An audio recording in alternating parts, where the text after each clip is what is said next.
www.nouslescombattants.com www.nouslescombattants.com Le site officiel de tous les combattants. Bonjour ou bonsoir, ça dépend de l'heure à laquelle vous nous suivez. Nous intervenons aujourd'hui dans le cadre de notre mission patriotique de vous informer, vous orienter, voire vous éviter de vous gourer dans des voies politiques sans lendemain ou sans lendemain meilleur. Car le président usurpateur nommé Hippolyte Kanambe, alias Joseph Kabila, et son entourage ne s'avouent pas vaincus. Attentifs ensemble, n'ayons pas peur, puisqu'ils sont partants et ils partiront.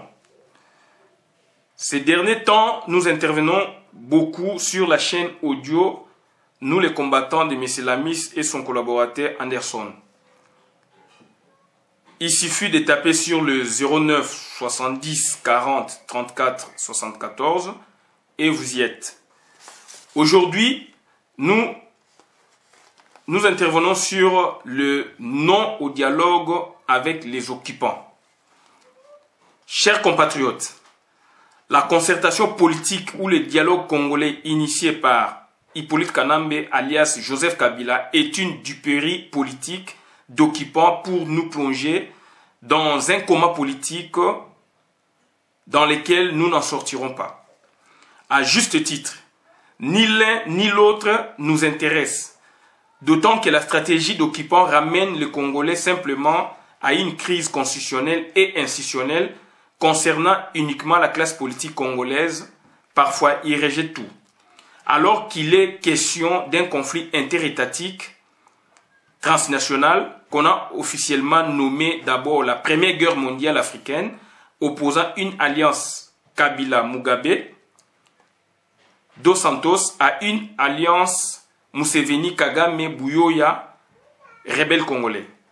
Ensuite, une guerre mondiale opposant une alliance Hippolyte Kanambe alias Joseph Kabila, Museveni, Kagame, Pierre Nkurunziza, Jacob Zuma, les conseillers bénévoles Tony Blair, Bill Clinton, les sociétés transnationales d'exploitation des minéraux au Congo, au peuple congolais resté dans le pays et ceux de la diaspora représentant les combattants, résistants, parlementaires debout et politiciens.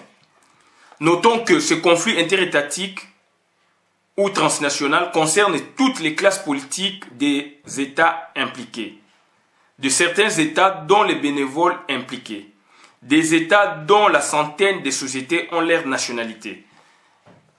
Étant très loin d'une concertation ou d'une crise politique, problématisons bien le sujet et nous comprendrons que notre pays est en conflit transnational et il se situe d'ailleurs en zone de conflit armé, dont 45 armées étrangères sont en permanence dans nos 11 provinces. La RDC est en guerre permanente et récurrente depuis novembre 1996 jusqu'à nos jours. Qu'on se les rappelle. L'armée nationale congolaise a capitulé par deux fois. Premièrement, le 17 mai 1997, date d'occupation sous le rang de Désiré Kabila. Secondement, au 16 ou 17 janvier 2001, à nos jours, sous l'égide d'Hippolyte Kanambe alias Joseph Kabila. Des capitulations signées pas du souverain primaire, mais des dictateurs et occupants à la tête du pays. L'occupant actuel Hippolyte Kanambe, déguisé président de la République, alias Kabila, aime de capitulation en cachette au lieu de décréter pour l'intérêt du pays l'état de siège parce qu'on est attaqué, agressé par les armées des pays étrangers. Laurent Désiré Kabila fit une démonstration sous le CPP, Comité des pouvoirs populaires, à partir du 2 août 1998 en décrétant l'état de siège, en créant des juridictions militaires et l'extension des pouvoirs de police pour sauver la nation en péril. L'occupant déguisé en président de la République nous impose des structures sibyllines, militaires, obscures, compliquées, au lieu de réorganiser notre armée, tels RCD X, X', X-Pouce, 5DP et actuellement le M23, sur lesquels se repose la structure politique organisationnelle permanente extravertie, le PPRD. Chers compatriotes, dialoguer avec ces occupants serait une malédiction politique congolaise qui s'installerait très longtemps dans notre pays. Il veut dialoguer avec les Congolais restants dans le pays et ceux de la diaspora, tout en nous imposant des interlocuteurs de sa famille politique, tels que Kengo Adondo et Obé Minaku.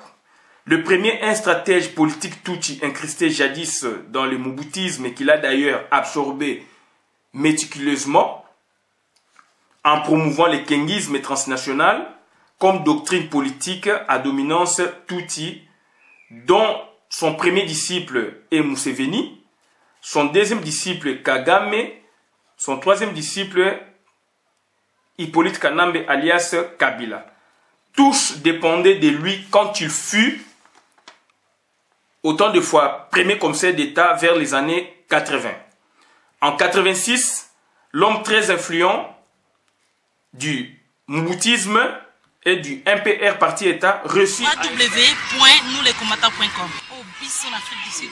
Museveni comme président de l'Ouganda par des moyens détournés.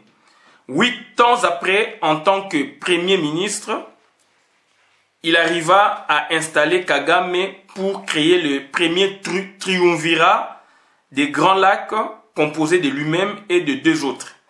7 ans après, il arriva à concevoir un deuxième triumvirat composé de Museveni, Kagame, Hippolyte Kanambe, tout en jouant un rôle secondaire de sage. Kengo Adondo préféré ou enfant préféré des banques mondiales, Fonds monétaire international, Club de Paris et des pays occidentaux est notre grand imposteur au service plutôt de la destruction du Congo. C'est le deuxième gourou politique militaire Tutsi après Barthélemy Bisenyimana Rwema. Kengo Adondo, Congolais de culture très ancré longtemps dans la culture Ngala, dont il a né les notables indéniables, a opté pour ses origines Tutsi à partir de 81 en rejetant sa culture empruntée congolaise, en montant un plan machiavélique et diabolique pour envahir le Congo, lesquels plans échappant aux fameux services de sûreté congolais ex-Zaïrois tant vantés.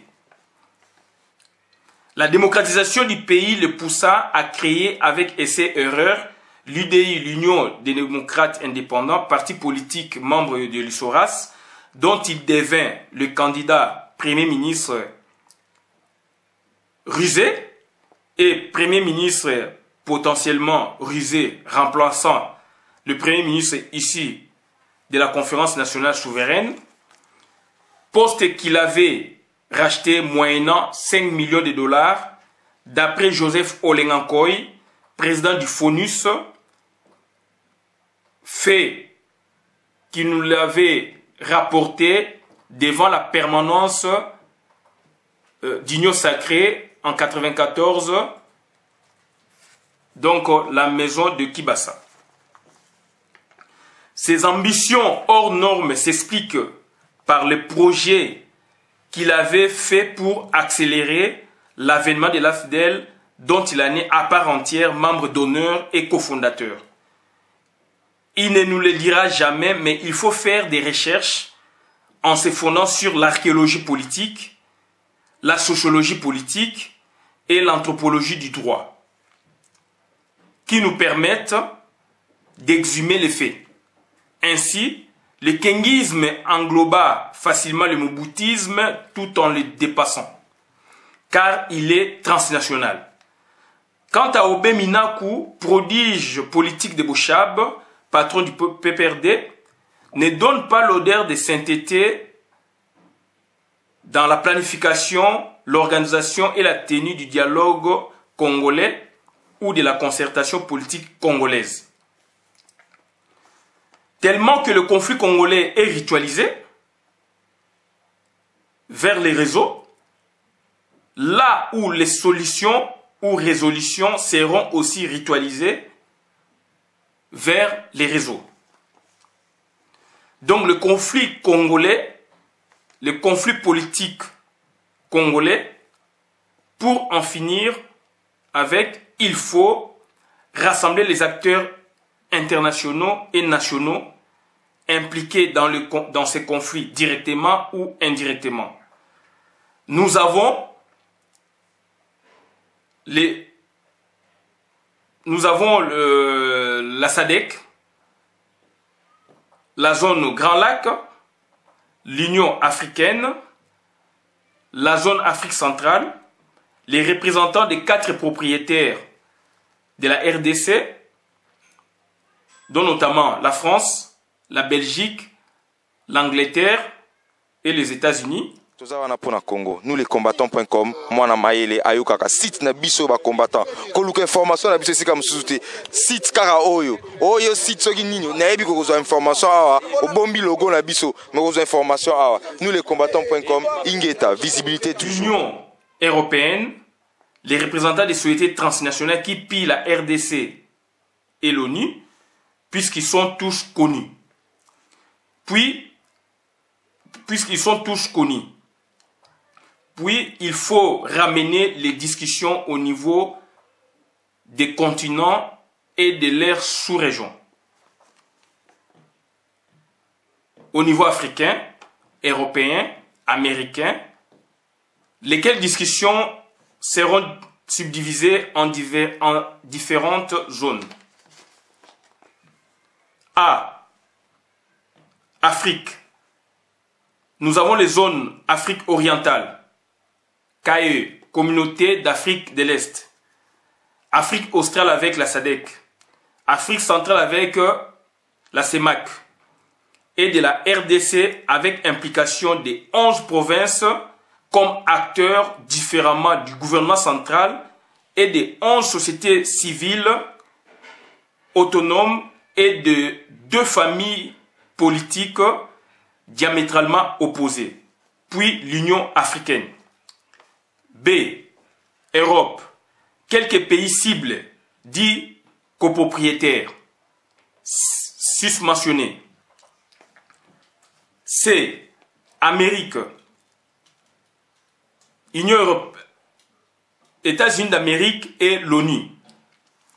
D. Les sociétés transnationales qui pillent le Congo. E. Les représentants de la diaspora congolaise dans le monde subdivisé en Afrique, en différentes zones. Zone Afrique, Europe, Amérique et Australie. Nous aurions là donc 5 pôles de réflexion sur le conflit transnational congolais. 5 différentes visions du monde pour finir avec la guerre en RDC. Stabiliser la zone Grand Lac, l'Afrique centrale, l'Afrique de l'Est et les relations et établir des relations fraternelles et amicales du Congo et des Congolais à travers le monde. Nous aurions là une paix durable, une démocratie renaissante et un état des droits imposant qui en découleront des résolutions prises par tous les acteurs du conflit nationaux et internationaux au profit de la RDC. Ainsi, naîtra un nouveau pays avec tous les atouts et moyens pour se développer avec trombe et sans heurts. Voilà quelles sont les idées que nous avons à vous faire découvrir par et pour l'amour patriotique. Nos détracteurs ne sont pas plus intelligents que nous autres, Congolais. Vu leur façon de faire, d'agir, ils n'ont pas un QI plus élevé naturellement que celui des Congolais. Ils sont dans une confrérie des sorciers qui se partagent le pouvoir entre eux, cousins, parentés d'un côté, amis et collègues des services d'autre côté. En définitive, personne n'ira au dialogue congolais avec des étrangers. Toutefois, quiconque aurait participé à ces dialogues n'engagerait pas le peuple congolais resté dans le pays et ceux de la diaspora, mais il engagerait sa propre personne et sa propre responsabilité. Merci d'avoir prêté attention à notre Bola Biama Christian, fête à Paris le 6 août 2000.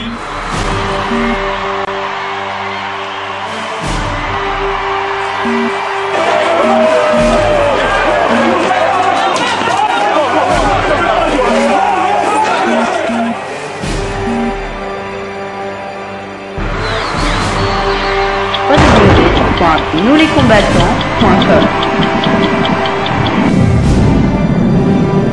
www.nouslescombattants.com Le site officiel de tous les combattants.